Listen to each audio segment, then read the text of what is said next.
Kondicioni trening je deo treninga. Bitno je da se na početku zagreju jako dobro, znači zglobovi, telo kompletno, da se podigne temperatura tela kako bi mogli što efikasnije i što brže da rade koreografiju koja posle sledi, to je trening koji trener glavni odredi.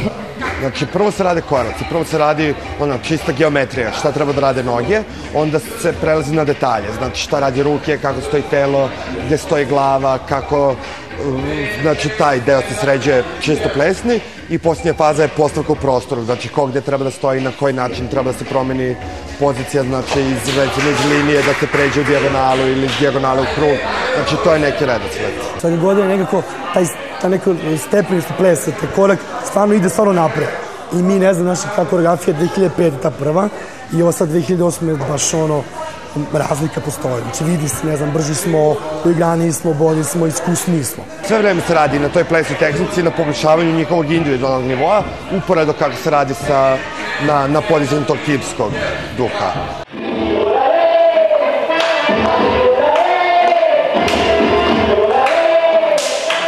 Tokom pripreme za nastup, osim tehničkog i svi ostali aspekti plesa moraju biti dovedeni do savršenstva.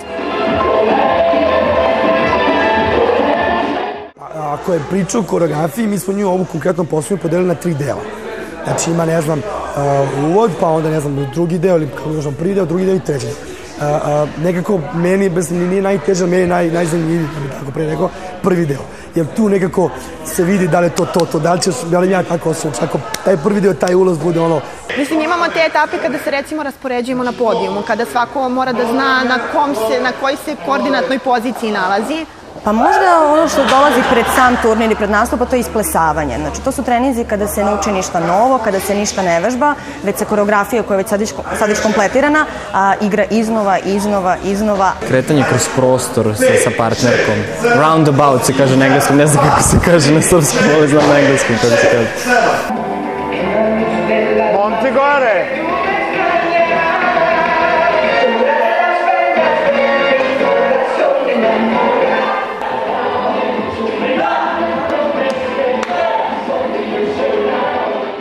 Ta koreografija, ako se radi o latinoj formaciji, mora da posjeduje svih 5 latinoameričkih plesova. Znači, to su samba, rumba, ča-ča-ča, paso doble i džav. Sve ostalo može da postoji sa strane kao opcija, ali ovo je ono na čemu mora da se bazira koreografija da bi odisala tim latino duhom.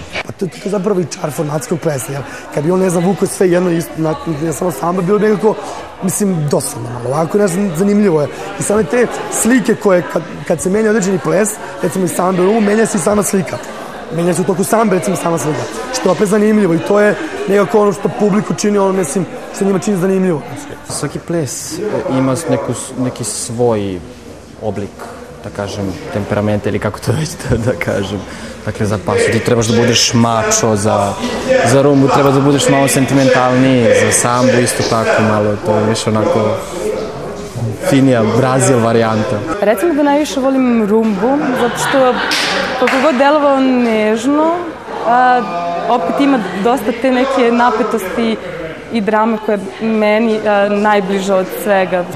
Ja recimo, ne znam, volim ča-ča-ča, to mi je neko onako zanimljivo, to mi je onako super. Možda rumba, nekako najviše volim zato što je onako nežna.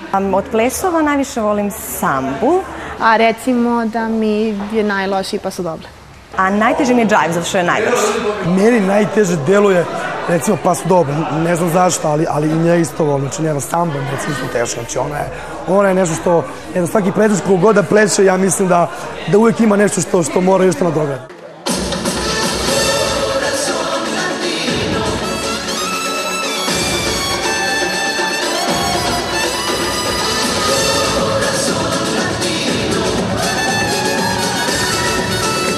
Najvažniji deo nastupa je prezentacija i svako pojavljivanje grupe predstavlja pravi spektakl za sebe. Meni nijedan nastup nije isti i prosto, ne znam, kad ideš tamo, kad izađeš, kad ideš pune tribine, ja sam prvi put plesao, ne znam, pred puno kao sportova, znači bilo je ono, wow. Kad vidimo publiku koja navija, koja nas postiče, koja aplaudira, onda smo mi mnogo više motivisani da pravimo sve te face, da se tako živimo, da pokažemo svu tu energiju, ali naravno postoji to i na trenizima.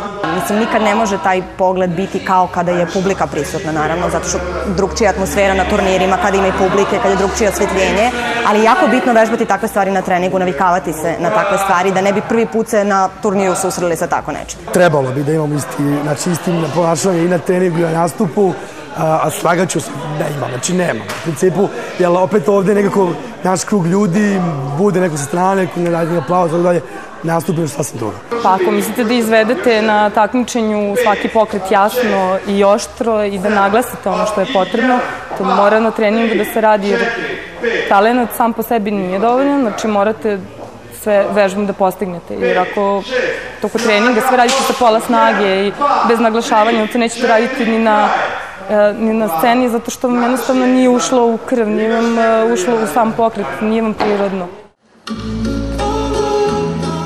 Kostimi, scenska šminka, frizure i mnoštvo detalja imaju za cilj da vizuelno približe izgled članova tima, čineći njihov nastup još efektniji.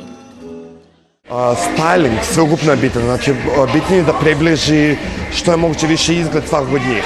Znači da oni što je moguće više liče na druge. Prvenstveno formatski plesač u formatskom plesu ne sme da se puno razlikuje od ostalih.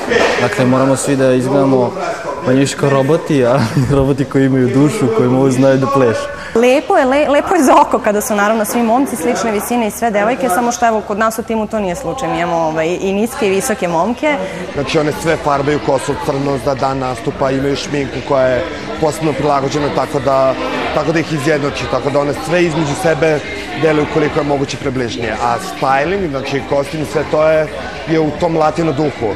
Znači one posebno imaju kremu za telo kojom se mažu da bi izgledale tamnije, kostim je veseo, znači uvijek su to šarene boje, uvijek je to šljašteće, drečavo, sa dosta šljokice, štraca, tako da potpuno u duhu latino zemalja i latino plesa uopšte. Kada bi svaka devojka sređivala sebe, možda bi to išlo mnogo brže, ali pošto mi, ne znam svaka devojka da pravi frizuru, ne zna svaka da se šminka i mi to sve radimo timski, pomažemo jedna drugoj i ne znam, obično nam ode malte ne ceo dan u tom sređivanju. Kostim mnogo znači i mi smo trenutno jako zadovoljni našim kostimima, dosta su atraktivni i publika fino reaguje na njih.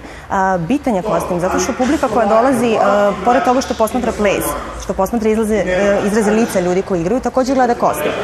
Koliko god je partner muško bitan, naravno, u plesu, nekako iz našeg iskustva publika više gleda devojke, naravno, pogotovo kad su duge noge, pa kad su lepi atraktivni kostimi, tako da je bitan. Sami smo kreirali kostime, znači nekoliko nas se skupilo, čak jedna devojka iz tima ih je sašila, sedela je nekoliko noći za mašinom, što se kaže, i odradila. Znači, osnovili smo sami na sebe.